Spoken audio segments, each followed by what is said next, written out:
Apa pendapat pakcik dengan keadaan sekarang ni orang muda? Asal gaduh kecil-kecil punya hal pun dah nak cerai. Tanya diri sendiri ada apa yang salah kan.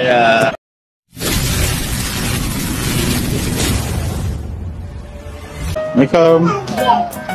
Cik, nak aiskrim satu? Tengok budak-budak makan sedap je kan.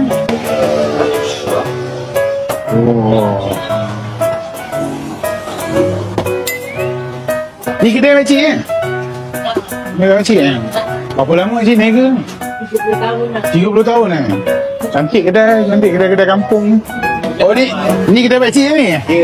Rumah pakcik belakang tu ke? Oh, ni kira tanah pakcik kan semua ni? Tapi ni dah tanah tanah pusaka dah. Tanah pusaka bagi-bagi ya. Bagi ada tempat waktu. Best ni pakcik, niaga dengan budak kan? Alah, saya Sonok kan?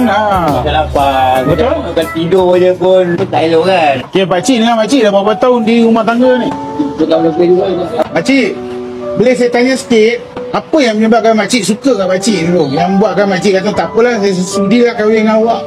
Okey, pada yang tak dapat lagi apa plan SOX saya tu, dapatkan segera guys. Kota makin lama makin nipis. Bayar RM28 activation fee, dapat 3 bulan percuma, 1000GB jaminan SOX. So dapatkan segera, sementara stok masih ada. Cara nak dapatkan mudah je. Klik pergi kat TikTok saya tu, dekat bio tu ada link, klik link tu, pilih yang atas sekali 3 bulan pertama boleh dapat SIM ataupun eSIM, pilihlah ikut kesesuaian anda. Orang lain yang kenal kan? Sepanjang pakcik dengan pakcik rumah tangga ni lah kan, ada tak macam menghadapi masa yang sangat sukar? Memang ada lah. Boleh cerita sikit ke saya?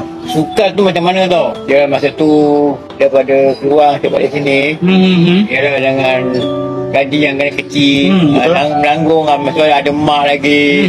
Memang apa kecapetan wang lah, dalam cerita dah lah, kecapetan wang ya, itulah.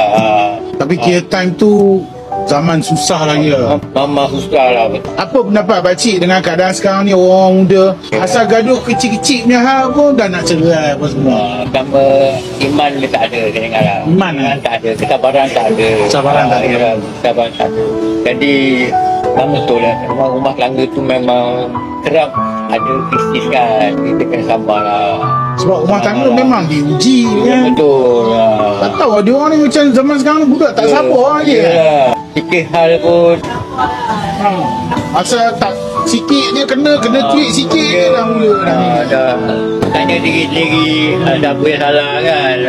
Sekarang ni memang kerja kerja dah sampai berapa tahun, ada satu nak dua dah.